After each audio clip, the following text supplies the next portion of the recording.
Jay, my aunt, as soon as I said, tell me about Jay, she said, oh, he's a saint. He would turn over his paycheck to his mother.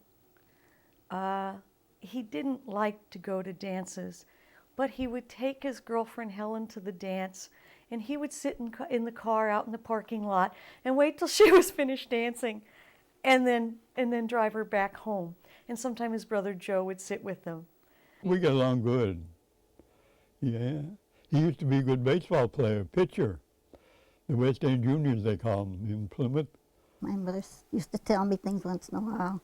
He handed his pay in, she says, and whatever I give him, she said he was satisfied. He'd put it in his pocket, $5 or what, you know, because he was helping. He was real nice to everybody. I remember he did have a car. It was a Dodge, I think, about a 35, 36, somewhere in that area. And occasionally I remember getting a ride in it.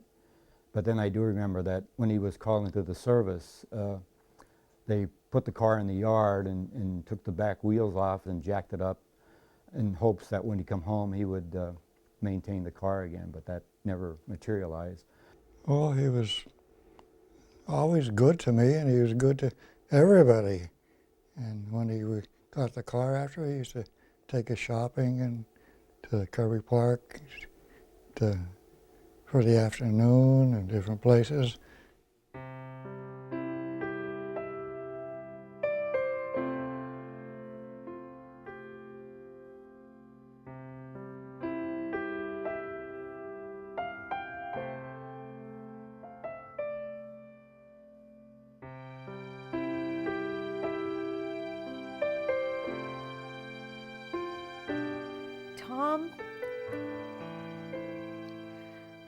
Tom was an altar boy, and I've always said it's like that old joke, he was an altar boy, but he was no altar boy.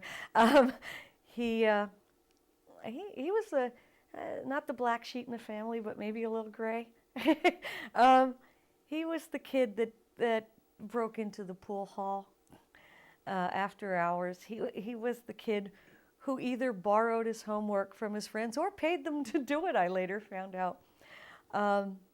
He, unlike Jay, who had a girlfriend, Tom liked to play the field. But my Uncle Joe said he'd give you the shirt off his back. He must have got me at least 5 different jobs. They got him to go to Bridgeport, to where they make bullets. So he went with them. I was talking to him about it after, and he said he didn't like it. So a little while later, I found out he went home. Then they drafted him. I think he was a little more outgoing than Jay was. So Tom was that type of a person, that a little more outgoing and not tall and slender as Jay. Oh gosh, he was a flighty one. Because, you know, he worked places, I know. He worked at the Kirby Park. I know he was in that little shack there, they popcorn and things, you know. I never kept up with him. Well, he was always happy-go-lucky. He'd come and he'd go, and he always had something to say, and he always had a job somewhere. And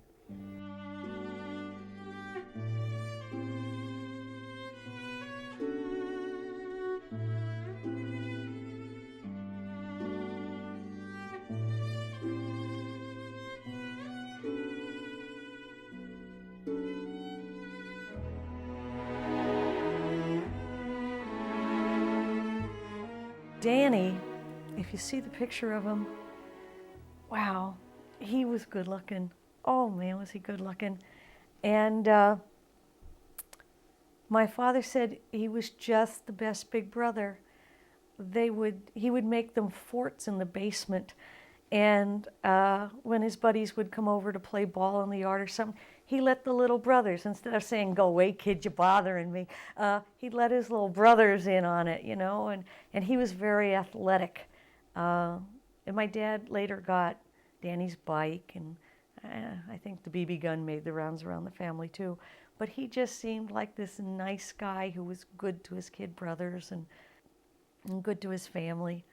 And very stoical, he just said to one of them, he said to Uncle Fran, "Oh, don't worry about me. I'm probably going to have my leg taken off and come back home. Don't worry about me."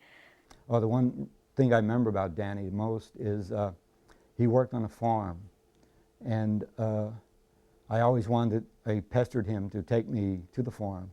So he said, "Okay, someday I'll take you." So one Saturday, when he was only working a half a day, he said, "Come on, we'll go." So he did take me over to the farm. And I remember when we got there, he was doing his chores, and it started to rain. So he said, "Okay, I'll take," because I was so small.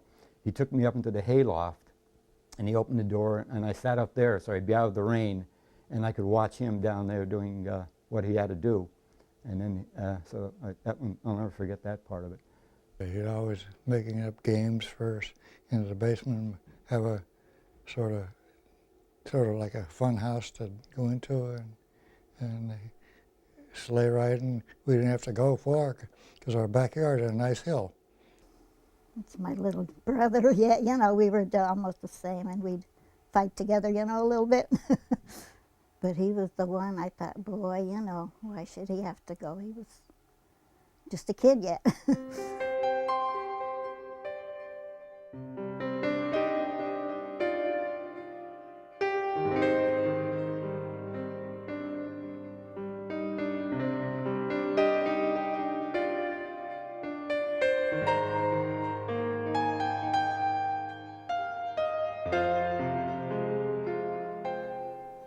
Perhaps the most vivid memories were those of the telegrams.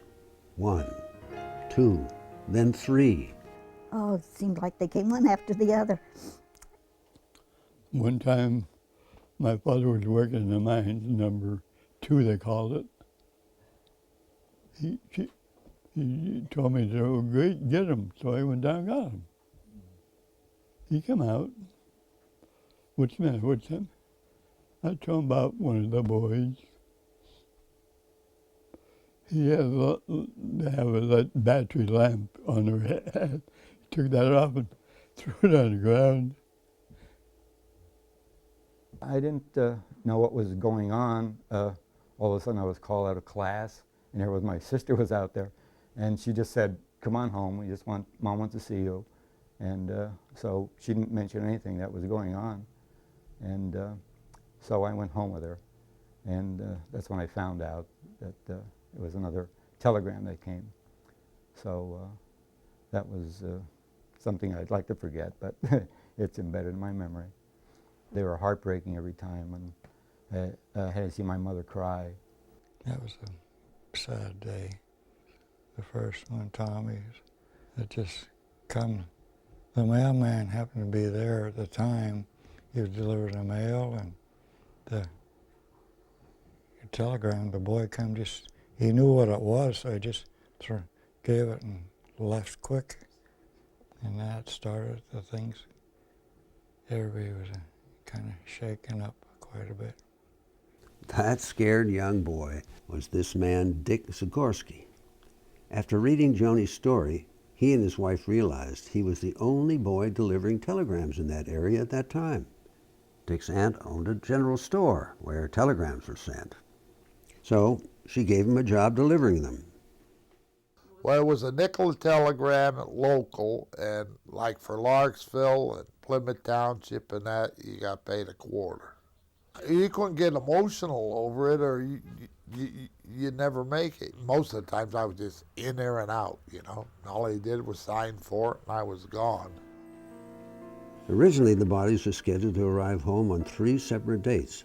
However, John Baluh knew it would be more than his family could bear. So he wrote a letter requesting the bodies all be sent home on the same day, a request that was granted. This man, Warren Campbell, a retired master sergeant, recognized himself in Joni's article as one of the military escorts for our uncle's bodies. Warren told his son, who then contacted Joni.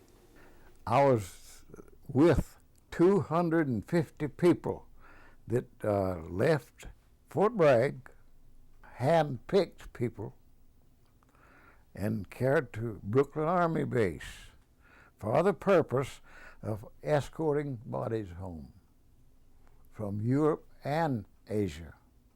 And that's all we did. Go out to, to attend a funeral, do your duty out there, come back, and wait for the next assignment. Warren said soon soldiers in caskets became a normality to him. But seeing three brothers side by side, along with a number of people at the train station, was something even he couldn't forget.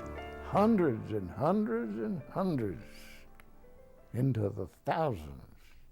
The area was completely covered with people because they, I don't know, they'd been expecting them quite a while, I think. It was a horrible time in history. It was